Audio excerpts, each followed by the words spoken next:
عوام کا ہے، جس کو دستور پاکستان کے اندر پروٹیکٹ کیا گیا ہے، اور اسی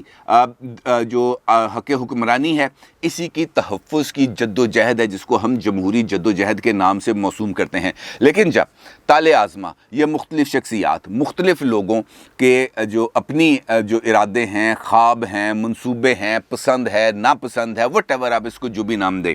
جب اس کو پروان چڑھانے کے لیے پراکسیز کا استعمال کرتے ہیں تو اس کے نتیجے میں ایک ایسا کلچر جنم لیتا ہے جو یقینی طور پر پاکستان میں صحت مند جمہوری سرگرمیوں کو آگے لے جانے میں ایک بہت بڑی رکاوٹ بنتا ہے۔ اور یہی وجہ ہے کہ پاکستان کے اندر جو عدم برداشت کا کلچر ہے، اگر ہم روز دیکھیں، ہمیں اپنے گھروں میں، محلوں میں، سڑکوں پہ، چوراہوں پہ ہمیں یہ عدم برداشت کا کلچر نظر آتا ہے۔ ہم کسی دوسرے بندے کی مخالفانہ بات سننے کو روادار نہیں ہوتے، اور اس کی نتیجے میں معاشرہ دو انتہاؤں کے درمیان تقسیم ہوتا چلا جا رہا ہے۔ اگرچہ اس کو برج کرنا چاہیے، لیکن اس کے لیے جو فیصلہ ساز قوتیں ہیں ان کا امپورٹنٹ رول ہے کہ وہ ایک ایسا کنڈیوسو ایٹماسفیئر کو ڈیولپ کریں، ایک ایسا ماحول تشکیل پانے میں یا ایسا ماحول تشکیل دینے میں کردار ادا کریں جس کے نتیجے میں یہ جو پولیٹیکل پولرائزیشن ہے ختم ہو اور ایک برداشت والا ایک ماحول پیدا ہو، لیکن ایسا ہوتا ہوا نظر نہیں آ رہا ہے۔ مریم صاحبہ یہ کہتی ہیں، آج ان کی پریس کانفرنس کے اندر 2-3 امپورٹنٹ چیزیں تھیں جو میں آپ کے ساتھ شیئر کروں گا، پھر میں آپ کے ساتھ ایک اور خبر ہے جہانگیر ترین صاحب کے حوالے سے، وہ آپ کے ساتھ شیئر کرنا بہت زیادہ ضروری ہے۔ لیکن پہلے مریم صاحبہ نے آج اپنی پریس کانفرنس کے اندر 3-4 باتوں کا بڑا تفصیل کے ساتھ ذکر کیا۔ ایک تو نیوٹرل کا میں نے آپ کو بتایا، دوسرا ان کا یہ کہنا تھا شہباز شریف صاحب کے حوالے سے، ان کا یہ کہنا تھا کہ شہباز شریف صاحب مسلم لیگ نون کی طرف سے وزارت عظمیٰ کے کینڈیڈیٹ ہوں گے، اور یہ فائنل ہے، اس کے اندر کوئی دو رائے نہیں ہے۔ باقی سیٹ اپ کیا بنے گا عمران خان صاحب کے خلاف تحریک عدم اعتماد کامیاب ہونے کی صورت میں، اس کا فیصلہ تمام جو پولیٹیکل پارٹیز ہیں وہ مل بیٹھ کے کریں گی، اور اس کے علاوہ اور کوئی آپشن اس وقت اویلیبل نہیں ہے۔ اور بات بھی ٹھیک ہے، کیونکہ نیشنل اسمبلی کے اندر اگر ہم دیکھیں تو مسلم league known P T I کے بعد سنگل لارجسٹ پارٹی ہے، اپوزیشن کو وہ لیڈ کر رہی ہے، اور اس کے نمبرز زیادہ ہیں، اور جمہوریت کے اندر بھی یہی ہے کہ جس کے نمبرز زیادہ ہوں اسی کی آگے صورتحال بنتی ہے، اسی کو اقتدار کا حق ملنا چاہیے۔ دوسرا پہلو تھا مسلم لیگ کاف کے حوالے سے۔ مریم صاحبہ سے سوال ہوا کہ کیا آپ چودھری پرویز الہی صاحب کو وزیر اعلیٰ پنجاب بنانے پر آمادہ ہو گئی ہیں، تو جس پر مریم نواز صاحبہ کا یہ کہنا تھا بڑا کیٹیگوریکلی، ان کا یہ کہنا تھا کہ یہ میں اس کے اوپر فیصلہ کرنے والی کون ہوتی ہوں، یہ میرا فیصلہ ہو نہیں سکتا، کیونکہ یہ فیصلہ کرنا ہے میری پارٹی نے، میرے لیڈر نے، اور اپوزیشن جماعتوں نے، میرے لیڈر یعنی نواز شریف صاحب نے، اور جو فیصلہ سب کا ہوگا وہی میرا فیصلہ ہوگا، میں اپنے آپ کو اس فیصلے سے آئسولیٹ نہیں کر سکتی۔ اور ساتھ انہوں نے یہ اعلان بھی کیا کہ نواز شریف صاحب اب بہت جلد پاکستان واپس آ جائیں گے، کیونکہ اب عمران خان کے جانے اور ان کے حساب کتاب کا وقت آ گیا ہے، کیونکہ 4 سال بہت ہوتے ہیں پرفارمنس دکھانے کے لیے، اور عمران خان صاحب کسی قسم کی کوئی پرفارمنس نہیں دکھا سکتے۔ ان کا یہ کہنا تھا، جو بات مجھے ان کی آج کی پریس کانفرنس کے اندر بہت اچھی لگی، ایک تو انہوں نے یہ کہا کہ یہ لوگ ہمیں ڈرانے کی کوشش کر رہے ہیں کہ جناب اب میں اگر خطرے ناک ہو گیا تو میں بہت زیادہ حد تک آگے بڑھ جاؤں گا۔ تو ان کا یہ کہنا تھا مریم صاحبہ کا کہ یہ خطرے ناک ہونے والی جو بات ہے نا، یہ انفیکٹ عمران خان صاحب نے اپوزیشن کے لیے نہیں کی، یہ کسی اور کے لیے کی تھی، کیونکہ ہم تو 4 سال کے اندر ہر ایک چیز بھگت چکے، ہم نے جیلیں بھی کاٹ لی، ہم نے کال کوٹریاں بھی دیکھ لی، ہم نے عدالتوں کے چکر بھی لگا لیے، ہم نے وہ جو موت کا وہ جو ہوتا ہے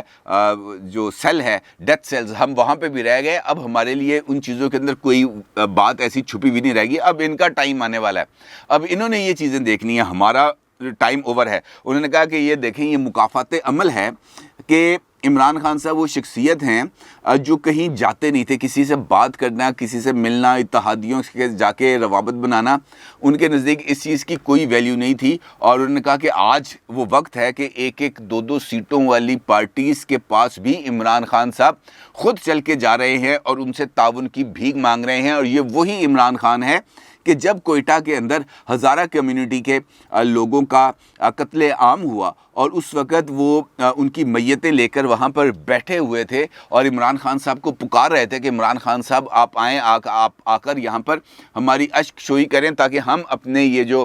پیارے ہیں ان کو سپرد خاک کر سکیں، تو اس وقت عمران خان صاحب یہ کہہ رہے تھے کہ مجھے لاشوں سے بلیک میل نہ کریں۔ اس وقت وہ کہتے تھے کہ میں بلیک میل نہیں ہوں گا، اور آج یہ وقت ہے کہ وہ گلی گلی محلے محلے چکر لگا رہے ہیں اور اپنے لیے حمایت اکٹھا کرنے کی کوشش کر رہے ہیں، اور یقینی طور پر ہمیں کچھ ایسے ہی مناظر دیکھنے کو مل رہے ہیں۔ امپورٹنٹ ایک سوال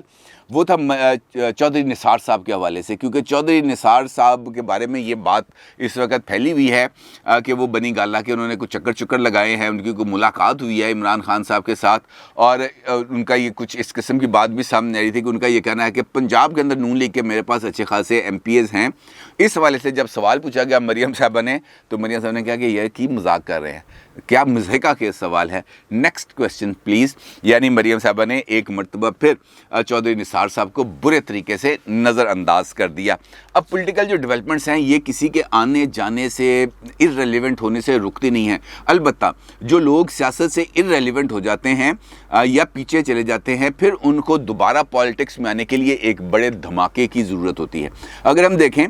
چودھری نثار ماضی کے اندر ایک بڑا نام رہ چکے ہیں، لیکن وہ اپنی کچھ عادات کی وجہ سے اس حد تک پیچھے چلے گئے کہ اب ان کو واپس آنے کے لیے، مین سٹریم پالیٹکس میں آنے کے لیے، مین رول پلے کرنے کے لیے ان کو ایک بہت بڑے بینک کی ضرورت ہے، اور دیکھنا یہ ہے کہ عمران خان صاحب ان کو یہ بینک فراہم کریں گے، کیونکہ اس وقت تو خود ان کے لیے اپنی سروائیول بہت مشکل بنی ہوئی ہے۔ لیکن ایک خبر ہے بڑی عجیب و غریب خبر، وہ ہے جہانگیر ترین صاحب کے حوالے سے، اور اس خبر کا انکشاف کیا ہے ایم کیو ایم کے کنوینر خالد مقبول صدیقی صاحب نے کل کراچی کے اندر، جہاں پر ان کا جنرل کونسل کا اجلاس تھا، اور اس کے اندر انہوں نے انکشاف کیا کہ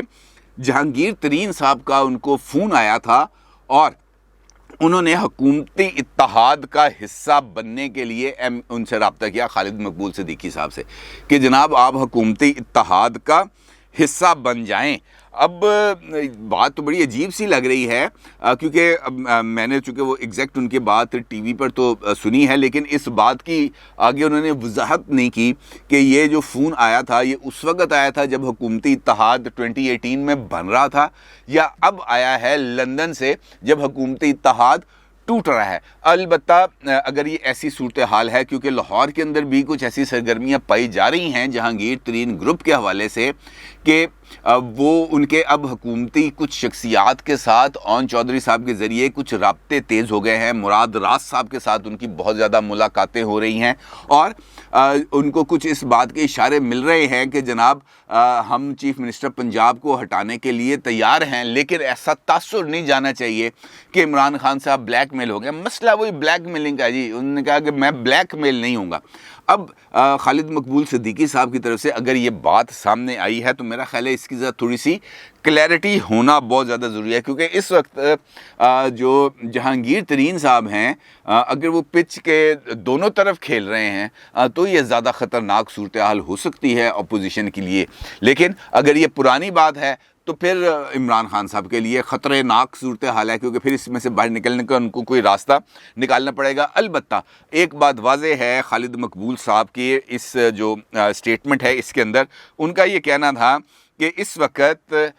اپوزیشن کے علاوہ کوئی آپشن نظر نہیں آ رہا، یعنی انہوں نے کہا جی ہم نے ماضی کے اندر معاہدے کیے، موجودہ حکومت کے ساتھ بھی معاہدہ کیا، لیکن اب ہم آگے بڑھتے ہوئے نظر نہیں آ رہے، لیکن اگر ہمیں پولیٹیکل سروائیول چاہیے، اگر ہمیں حکومت یا جمہوریت ان دو میں سے کسی ایک کا انتخاب کرنا پڑا تو بلا شبہ ہمارا انتخاب جمہوریت ہوگی، حکومت نہیں ہوگی، اور اس وقت ہمارا جو مد نظر ہے جو چیز وہ ہے جمہوریت، اور اس کے لیے اپوزیشن سے بہتر آپشن ہمیں نظر نہیں آ رہا، یعنی ایم کیو ایم ممکنہ طور پر حکومتی اتحاد سے علیحدگی کا کچھ ذہن بنا چکی ہے۔ اس والے سے کچھ اور بھی ڈیولپمنٹس ہیں جو انشاءاللہ اگلے ویڈیو میں آپ کے ساتھ شیئر کروں گا، کچھ رابطے، کچھ کہانیاں ہیں، کچھ چیزیں آ رہی ہیں میرے پاس، انشاءاللہ اگلی ویڈیو میں آپ کے ساتھ تمام چیزیں ڈیٹیل میں شیئر کروں گا۔ اپنی رائے کا ضرور اظہار کیجیے گا۔ آپ کا بہت شکریہ، اللہ حافظ۔